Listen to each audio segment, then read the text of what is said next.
As she waits for her boyfriend, it's hard to miss those bruises. And when he enters, Took me 5 minutes to find him. there's little left to the imagination as to how those bruises got there. It's a pretty hard fall. Yeah. Well, next time, the house is clean, that won't happen. This man listens for almost 5 minutes How much did that dye job cost? $75? Are you kidding me? before finally he's heard enough. Speak when you're spoken to. We're thinking maybe he'll intervene. But he heads right past our couple What is this? and then out the door. Stop. Please stop. I was upset by how he treated her and stuff. But not your place to tell him anything. I didn't feel like that it was my place.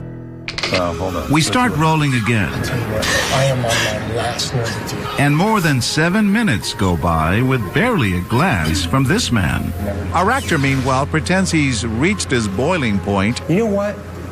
Why don't you eat by yourself, okay? and storms out. It's your own ride home. She sits there crying. And visibly disturbed, he gets up and paces, unsure of what to do next. Finally, the victim and the stranger make eye contact. Do you know if there's like a bus or a cab around here? I'm sorry. I can give you a ride. Not a problem. No, that's okay. Time to introduce ourselves. Hey, sir, how you doing? I'm John Quinones. Oh, are you kidding me? No, you seem so torn by this. Oh, my heavens. He tells us he had a plan in mind. I was going to grab my burger and go to my car and call the cops. I was afraid to take her, that he might be there with a gun or something. You just don't know. Meanwhile, Jeremy is at it again, Do you want to have another superful like you did last weekend? and he quickly catches the attention of these 3 men. Do we not do this here? Don't you tell me what to do. I am tired of it. Everyone is stunned, unsure of what to do next. You stop pouting. I'll give you something to pout about. You can cut the tension with a knife. You think you're tough? I'll show you who's a tough guy. And that is the final straw. You gonna cry again? Hey, Yeah. don't talk to ladies like that. You know how they are. Dude. That's not cool. And then they're joined by this big guy. Pick up someone else's.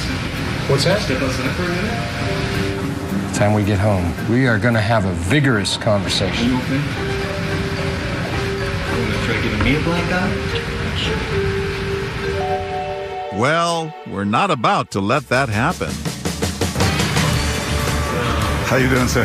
I'm John Quinones. How are you? Exactly who you are. You don't know this woman.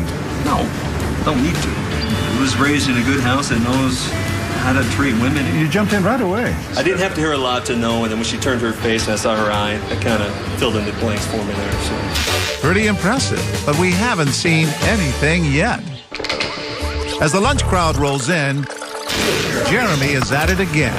I've had enough today. Seconds later, he storms off, and this man sees an opening. Hey, you all right? You sure? Yeah, okay. But now, Jeremy is back. I'll send it when I get home. Just shut up. Well, dude. You need to show a little respect. You know how they get. I will be honest. I'm about up to here with You it. should be grateful, buddy. Jeremy just won't stop. It's right. Just shut up! And this man is now on his feet. Hey, why don't you leave? That's it. Now. Right, bounce your head. All right. All right. Leave. Just leave. Why don't you come on? No. She's here. Come with me. Come on. He literally chases Jeremy out the door. I want you home in 15 minutes. Meanwhile, this man is calling 911. 911 emergency. We're at State Hill in American Fort, Of course, the police already know we're here. and we have a man who's threatening his wife or his girlfriend. Okay, hold on the line with me, please. With Jeremy, the abusive boyfriend, now gone, the men turn their attention to Rennie. Stay here. Do not leave. Do not leave. Don't leave. You guys got a power over him. You don't, look at that eye. What a tough guy. We'll help you if you want help. That is not love. That is manipulation and power. It's abuse. Time to tell them, it's what would you do? This is part of What Would You Do, the TV show. We wanted to see if anyone would help her. Are you kidding me? Yes, I'm John Quinones. Oh my hell. Did you guys know this? If people would say that was very heroic of what you guys did, what would you say to that? I think everybody has a responsibility. I was worried for her. Yeah. And what about that other man? Well, when we meet Stephen Smith, he shares a very personal story. About 10 years ago, we got a call that my step-grandfather had murdered my grandma. And my mom and her sister and all of us had tried for years to get her away from him. But she wouldn't leave. And that's why today, he says, he'll do anything he can to prevent this kind of violence.